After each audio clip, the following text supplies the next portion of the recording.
Jadi PR-nya kita itu ketika burung itu udah gacor, proses pemasangan kit itu agar burung tersebut tetap gacor itu bagaimana gitu.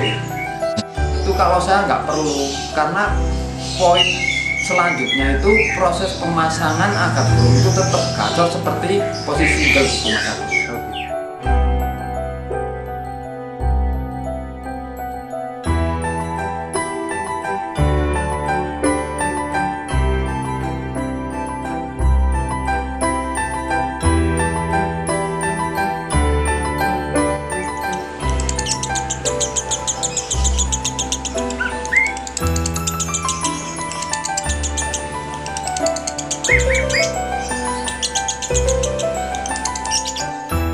Bertemu lagi dengan channel saya Agus saja. Jadi hari ini saya sudah bersama dengan Om Riyadi WSP ya Om.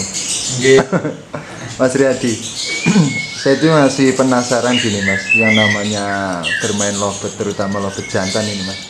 Kebanyakan dari saya pribadi beserta teman-teman itu kita beli Mas, atau kita punya lovebird yang sekedar bunyi.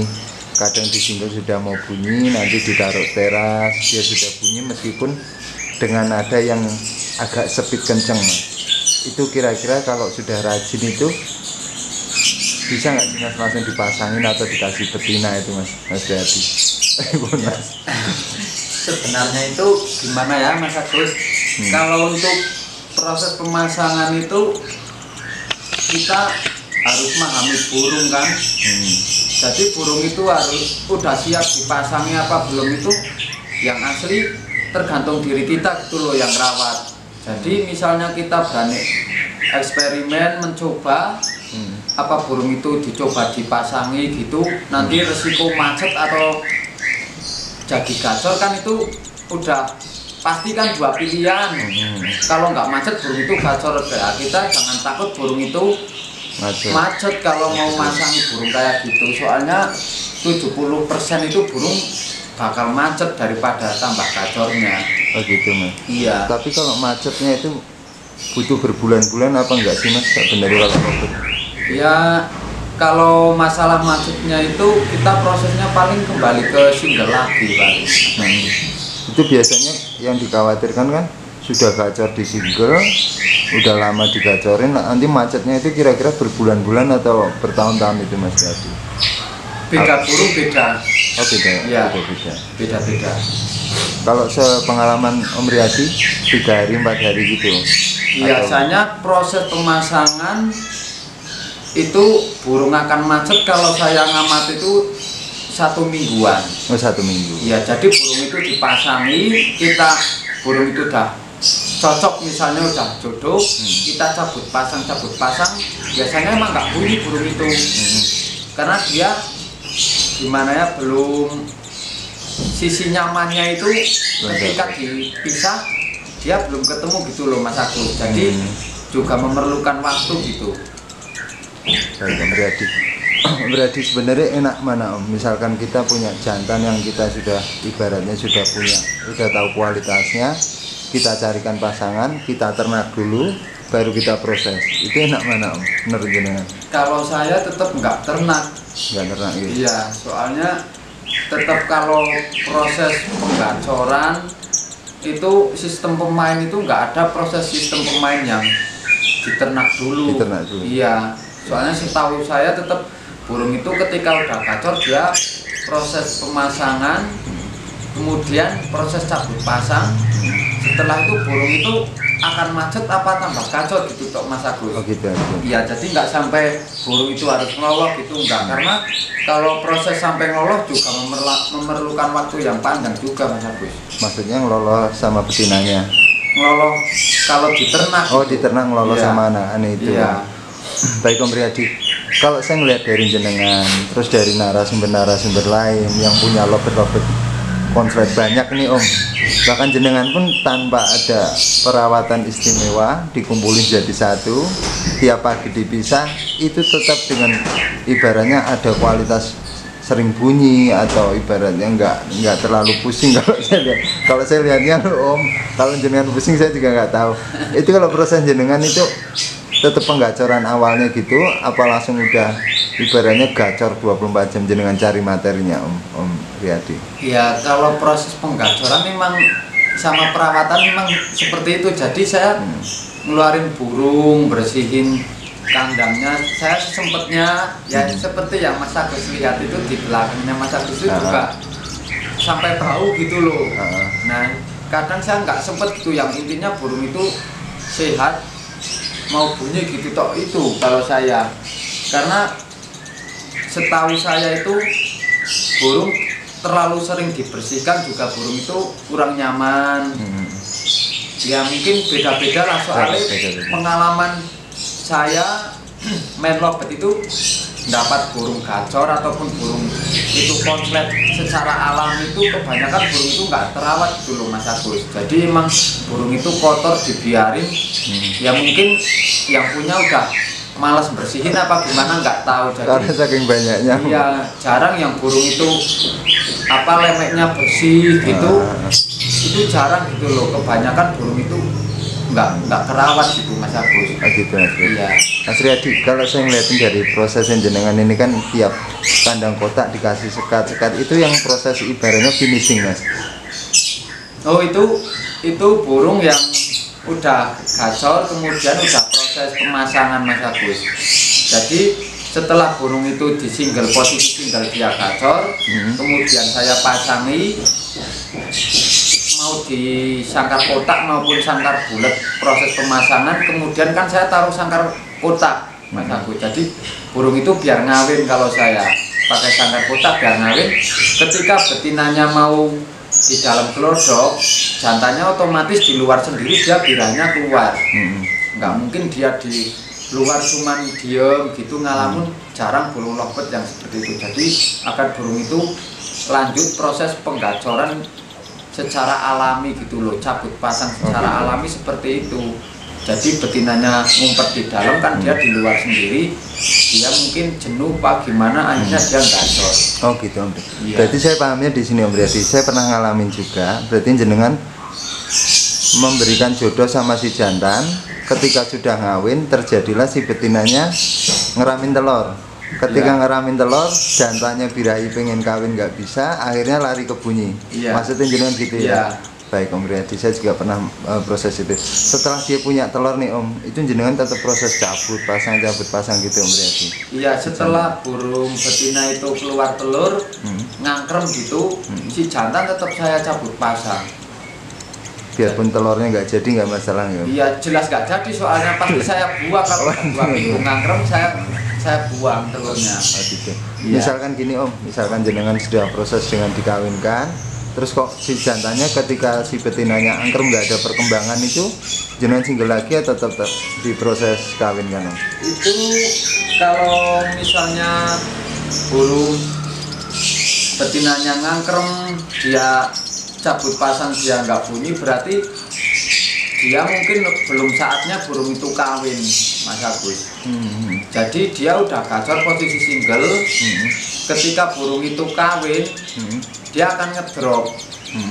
Nah di situ kadang jadi PR kita itu, kenapa kok burung udah enak harusnya kawin kok burung tambah enak kok malah macet gitu. Kebanyakan kayak gitu yang ditanyakan itu Mas Agus. Jadi emang burung itu karakternya siap dipasangi tapi belum siap untuk kawin. Iya. Oh gitu. Ya, kemudian burung udah kawin cabut pasang enak, kemudian burung itu nelur. Nelur kok burung itu ngedrop. Bahkan burung yang udah konslet pun ketika burung itu belum pernah bertelur, dia dipasangi udah kawin, dia jalannya enak, ketika betinanya nelur satu misalnya ataupun nelur dua, dia biasanya ada yang trouble juga. Nah trouble emang itu kendalanya di lobet itu banyak gitu loh, nggak cuma satu aja gitu kendalanya. Baik Mas Riyadi, berarti intinya tetap kita berani nyoba ya Mas, berani nyoba masangin itu ya, entah itu apa yang terjadi, tetap itu resiko, semua ada resikonya. Kalau misalkan kita memang ibaratnya nggak patah semangat, ya prosesnya disingle lagi. Jadi kalau kita belajar tentang teknik-teknik jantan ini kan sebenarnya banyak ya Om. Banyak cara, satu tujuan. Banyak sekali yang mencoba memasangkan jantan sama jantan, jantan sama paut betina. Itu kan tujuannya agar si jantan tidak bisa ngawin, larinya ke bunyi om. Sama juga dengan jantan ngawin sama paut, pautnya nggak ada birahi, akhirnya lari ke bunyi. Itu menurut jenengan lebih enaknya mana om? Efisiennya untuk kedepannya itu om? Apakah langsung jenengan modal carikan betina yang sudah siap dikawin, langsung dikawinkan, atau ada pilihan dari itu om? Kalau saya biasanya pakainya media lepas paut Mas Agus. Lepas paut ya.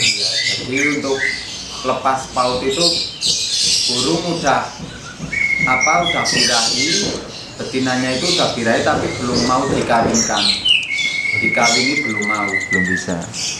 Berarti birahinya naik nggak bisa ngawin, akhirnya kebunyi itu om berarti. Iya. Baik om Priyadi. Sebenarnya kalau untuk proses birahi jantan ya om, kadang-kadang kan kita melihat jantan kan nggak ada birahi, nanti besoknya lagi kurang keluar birahi, itu butuh ibaratnya pakan yang lebih tinggi, racikan macam-macam, vitamin dan segala macam, atau memang ada proses dari step itu om Priyadi? Kalau masalah di birahi setelah burung itu dipasangi berarti Mas Agus. Kalau saya udah nggak pakai pakan yang lebih kenceng ataupun pakai vitamin, karena kalau burung tersebut udah punya modal gacor, dia tetap enggak, kalau saya tetap enggak harus pakai dongkrak yang lain. Oh gitu. Iya, jadi tetap pakan, misalnya dia pakan polosan tetap polosan kiloan. Kalau pakannya emang pakan kenceng, lanjut pakan kenceng, seperti itu. Jadi udah nggak usah diutak-atik. Jadi PR-nya kita itu ketika burung itu udah gacor, proses pemasangan itu agar burung tersebut tetap gacor itu bagaimana gitu. Nah, misalnya burung udah gacor, udah enak, meskipun posisi single, kenapa harus diganti pakan, ditambah vitamin? Itu kalau saya nggak perlu, karena poin selanjutnya itu proses pemasangan agar burung itu tetap gacor seperti posisi single gitu Mas Agus. Oh gitu, berarti menjaga stabil dari gacornya, gitu Om Riyadi ya. Baik Om Riyadi, sebenarnya kalau untuk pakan, racik, bahkan vitamin itu kan berarti jenengan prosesnya itu waktu awal single itu Om? Iya. Waktu di single itu? Waktu single, jadi untuk proses ngasih pakan racik ataupun vitamin, kalau saya posisi single, jadi burung-burung yang single kadang burung itu keluar birahinya saja Mas Agus. Jadi banyak burung yang kita rawat itu cuma birahi, pasti burung itu birahi. Pasti. Kalau gacornya nggak tahu, kalau birahi pasti. Makanya kalau saya dongkrak pakai pakan racikan, kalau enggak pakai vitamin. Ya, seperti itu. Baik Om Riyadi. Posisi single Om Riyadi jenengan lebih cepatnya disinglekan satu ruangan atau dengan proses yang kayak punyanya jenengan kumpulin jadi satu itu Om Riyadi? Kalau untuk penggacoran lebih cepat itu tetap posisi sendiri Mas Agus, di ruangan sendiri. Cuman kita proses yang lama itu nanti kalau lihat burung lain pasti burungnya kepo. Oh gitu. Iya. Itu awalnya nggak masalah Om ya. Yang penting penggacoran awal itu single nggak apa-apa. Nggak apa-apa. Nanti kalau misal ke belakangnya berarti jenengan tetap step-stepnya hati-hati. Gimana caranya menjaga kegacorannya dengan memasangkan paut betina kalau jenengan itu. Jadi sepemahaman sama saya Om. Om Riyadi, ini di rumah jenengan ini kira-kira ada berapa ekor yang sudah konslet Om Riyadi? Ya kalau saya ya sekitar 5. Tapi ya kalau saya ya masih bahan lah Mas Agus, soalnya belum bisa ditanggap. Oh gitu. Ya kalau konslet kan diambil bisa langsung bunyi, kalau itu belum gitu loh. Tapi cuman kalau udah bunyi ya burungnya terus gitu. Iya. Oh berarti sudah sedikit lagi, satu langkah lagi gitu ya? Iya. Biasanya sampai berapa Om Riyadi kalau bahan-bahan dari jenengan ini Om Riyadi? Ya kalau saya spek Mas Agus. Oh spek, ya jualnya jual spek. Jadi meskipun burung itu kadang udah dol, udah konsletnya udah rewel lah misalnya, tapi speknya kurang, kalah sama yang belum ngancing banget, malah saya lebih mahal yang belum ngancing gitu Mas Agus. Malah belum ngancing. Iya. Soalnya jangka panjang sama spek di gantangan itu yang nilai kualitas burung itu di kantangannya Mas Agus, bukan di rumah. Oh gitu.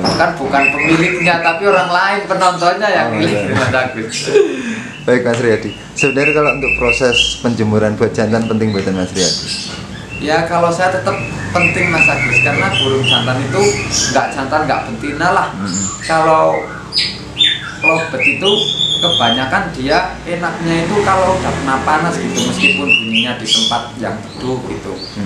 Dia jemur sebentar langsung santelin gitu, biasanya enak. Nah itu kan karena proses kena sinar matahari meskipun sebentar badannya anget gitu intinya buat kesehatan ya Om Riyadi. Iya. Om Riyadi, kalau misalkan proses pemasangan ini kira-kira ikhtiarnya untuk poles ke konslet atau bisa langsung untuk kegantangan Om Riyadi? Kalau saya proses pemasangan itu poin yang pertama itu agar burung tersebut tetap gacor posisi kayak single. Jadi ketika udah dipasangi, cabut pasang udah bunyi, berarti aman, sukses. Kalau saya itu pemasangan yang sukses itu poin pertama di situ. Cabut pasang udah mau bunyi kayak posisi single. Kemudian untuk burung tersebut mau konslet atau enggak itu rezeki. Jadi intinya setelah burung cabut pasang bunyi, burung itu mau jalan gantangan Mas Agus. Iya, mau jalan gantangan. Jadi meskipun jalannya enggak 100%, tapi cuman ya 60% lah. Dia biasanya poinnya kalau konslet 2000, dia poin 1000 ya udah bagus gitu. Misalnya kayak gitu. Kalau saya yang penting bunyi, sudah konslet, buat story, jual. Ya, sold out. Sama berarti. Yang penting hasil Om Riyadi kalau dia. Yeah. Om Riyadi, kalau untuk bicara tentang konslet nih Om, ini kira-kira semua lovebird jantan bisa betul Om dibikin konslet? Kalau tetap nggak bisa Mas. Nggak bisa. Iya. Karena gini Mas Riyadi, kalau saya dengar-dengar kan lovebird untuk ke konslet adalah yang kriterianya adalah ada kering, bahkan doublean dan segala macam itu bisa ke konslet betul Om? Bener jenengan? Kalau udah doublean adanya kering, insya Allah 75% burung itu masih bisa ya? Iya. Baik Mas Riyadi, terima kasih untuk masukannya. Ini berhubung saya kedinginan Mas Riyadi. Iya. Ngomongnya udah nggak jelas Mas Riyadi. Semoga jenengan beserta tim, kalau jenengan punya tim Mas Riyadi? Iya, timnya cuma ready fit itu Mas. Ready fit beserta keluarga semuanya sehat selalu. Mas Riyadi lebih semangat bikin kontennya. Ditunggu vlog-vlog yang baru buat pembelajaran bareng-bareng Mas Riyadi. Assalamualaikum. Waalaikumsalam.